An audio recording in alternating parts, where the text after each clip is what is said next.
It didn't work. It didn't work then, it won't work now. I don't pay for another millionaire's tax cut by raising taxes on middle-class families, and I sure don't want to pay for a tax cut for folks like me who don't need it, or folks like Governor Romney who needs it even less. By cutting financial aid for 2 million students. Well, our economic strength doesn't come from the top down. It comes from students and workers. It comes from small business people and middle-class families who are out there striving and hustling. Because when they do well, everybody does well. When they got money to spend, businesses have customers. And then they hire more workers. And then those workers have more money to spend, and everybody does well. That's how you grow an economy from the middle out, from the bottom up. That's what I'm fighting for. That's why I'm running for a second term for president.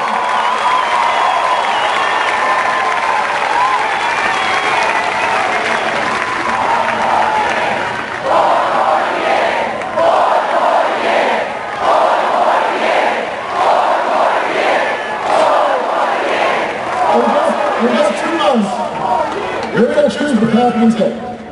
I want everybody, when you're talking to friends and neighbors, just explain to them what's at stake. Tell them you can choose whether we give massive new tax cuts to folks who've already made it, or do we keep taxes low for Americans who are still trying to make it.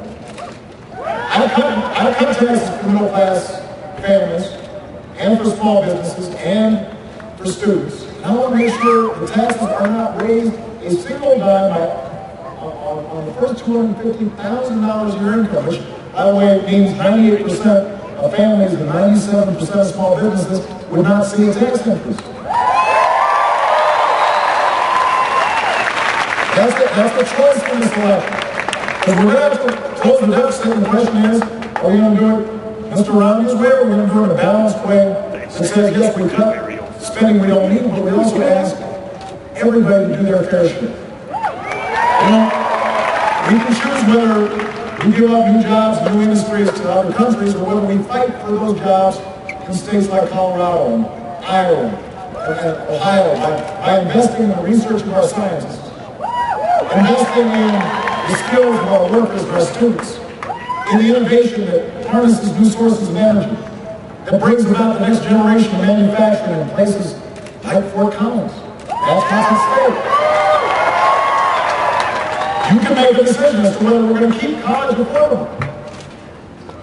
You know, Governor Romney has a suggestion in terms of you helping, you affording college. He says, borrow money from your parents. You know, my suspicion is if your parents got it, they've already given it to them. But I don't think that's the path we should be taking. I think we've got to make sure that we help every single American earn the kind of education you're earning right here in Colorado State. Let's help more Americans go to community college to get the skills and training that employers are looking for right now. Well,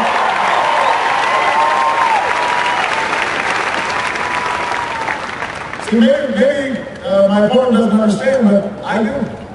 Because Michelle and I, we just finished paying off our student loans about 8 years ago. We know what it's like. We shouldn't be making it harder, we should be making it easier. We shouldn't end the college tax credit that we created, we should be expanding it. In America, a higher education cannot be a luxury. It's an economic necessity that every family and every young person in America should be able to afford. That's what's at stake in this election. That's why I'm running for a second term.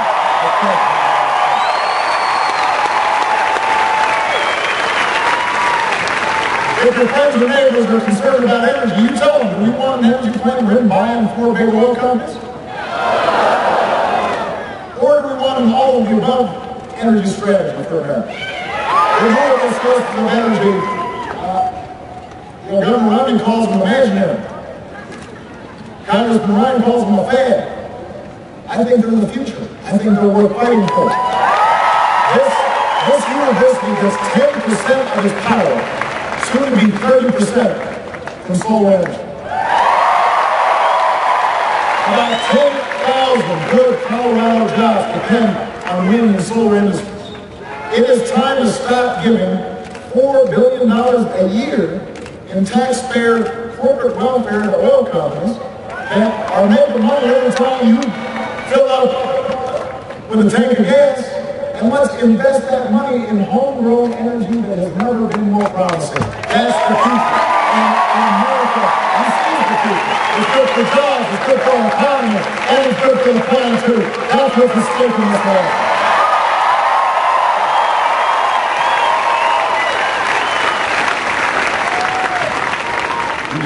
Ask your friends, ask your neighbors. Should we go back to a health insurance system that lets insurance companies decide who and when they want to come? So if you got a pre-existing condition, you're out of luck. Or should we keep moving forward with the new health care law that's already cutting costs and covering more people and saving lives? Thank you. See, it gives me a cold just thinking about what they might do.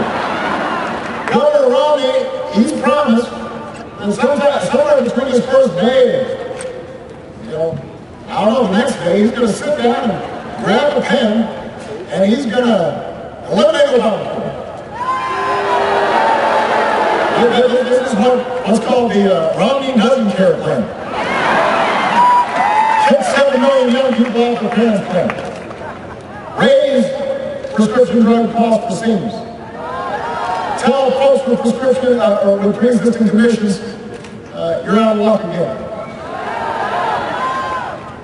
I do care, and I think that all of us care, because all of us, at some point in our lives, might need to get health care, and we might not always be able to afford it. No matter how low we plan, no matter how low we think we've insured ourselves. And when that happens, I want to make sure we live in a country where every single person knows that they can get the care they need and they're not going to have to lose their home or lose their savings because of it. We don't need to refight the battles of the past. The Supreme Court has spoken. We're moving forward. If somebody wants to help improve our healthcare system, I'll work with them. But I'm not going to leave millions of Americans out in the cold. That's what we're fighting for. That's what's at stake in this life.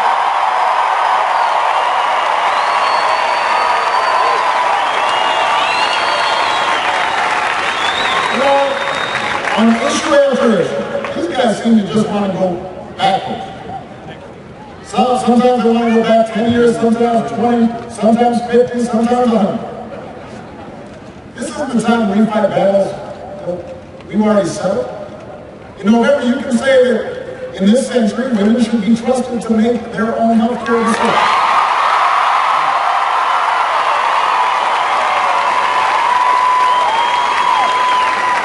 At a time when one of the biggest assets we have is the diversity of our talent and our ingenuity.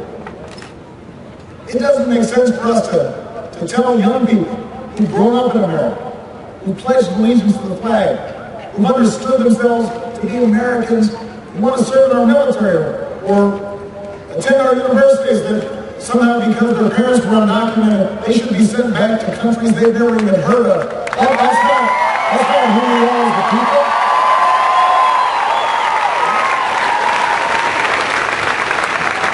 We're not going to go back and reinstate Don't Ask, Don't Tell like these other folks were talking about. We're moving forward. We don't need to rewrite our Constitution to somehow say that people who love each other aren't bothering anybody else, and somehow they cannot get married.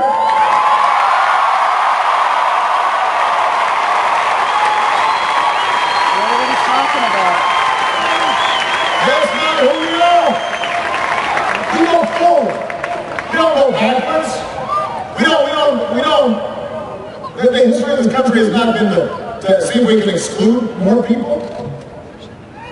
The history of our country has been to gather everyone together.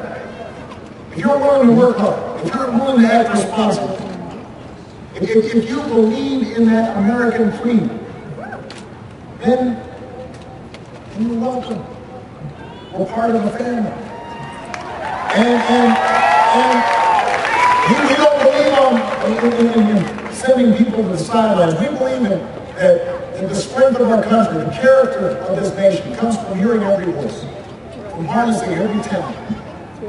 from realizing that in America we are greater together than we are on our own. And this November, you get to decide whether that remains true. And it's not just about this country. When we think about internationally, America remains the one indispensable nation.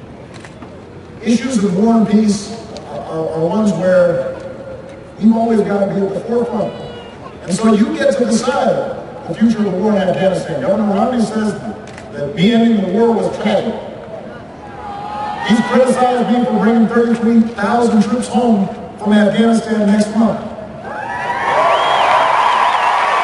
Now look, I think the House speaks for more when it comes to our national security, but I believe in making sure that we act smartly in how we deal with our national security. I said we didn't war in Iraq, we did.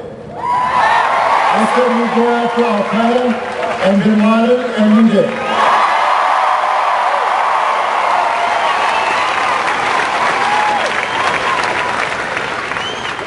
By bringing our troops home from Iraq, by bringing our troops home from Afghanistan, we're going to be able to start doing some nation building here at home, and that's part of our national security. And by the way, as long as I'm Commander-in-Chief, those veterans who served us, we're going to have to serve them just as well as they served us, because nobody who fought for America fought to fight for a job or a roof over their heads when they come home. That's what we're fighting for. That's the choice in this election. I want to thank Colorado State for being so good to our troops, so good to our veterans, helping them earn the opportunity that they have helped defend. And here's the bottom line, Colorado. If the other side has its way and they pass this $5 trillion tax cut, it's targeted towards the wealthiest Americans, it won't create jobs, it won't cut the deficit. Ignoring inequality doesn't make it go away. Denying climate change doesn't make it stop. These things don't make our future brighter, they don't make your future stronger.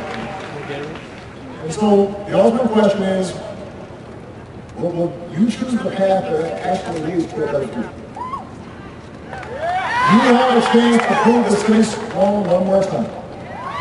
And over the next 2 months, the other side is going to spend more money than we've ever seen before. They will throw everything they've got in the kitchen sink. They'll just make stuff up if they have to. They're doing it already. And they will send an avalanche of attack ads and insults. They will try to distract you. And sometimes, how do I put this nicely, they will just fib. And it's backed by $10 million checks. I mean, they've got wealthy donors who like things just the way they are. They're counting on young people to accept their version of the status quo, to accept their version of the way that things ought to be, to leave the questions that affect your lives up to big oil and insurance companies. A bunch of men in Congress. That's what they're counting on. And so I just want all of you to understand your power. Don't give it away. Not when you're young. You know, if you're going to get cynical, wait till you get old. You know, wait till you have a few bumps and bruises. But right now, America's counting on you. And I'm counting on you. Those who oppose change, those who benefit from an unjust status quo, they've always bet on your cynicism and complacency, but throughout American history, they have lost that bet. They're going to lose that bet this time. Because of you. Because we've got a lot more work to do. You're going to have to register to vote. You're going to have to get your friends registered to vote. You're going to have to drag your friends to the polls. You're going to have to refuse to wait for the next person to do it, because somebody's waiting on you. They're waiting on you to bring about this change. They're waiting for you to lead. Sometimes your parents may be waiting on you. Back in 2008, part of the way we ended up winning was because we had a whole bunch of young people telling their parents, you gotta get on board. It's time for change. Yes, we can. Fire up. Ready to go. And I'm still fired up. And I'm still ready to go because we've got more work to do. We've got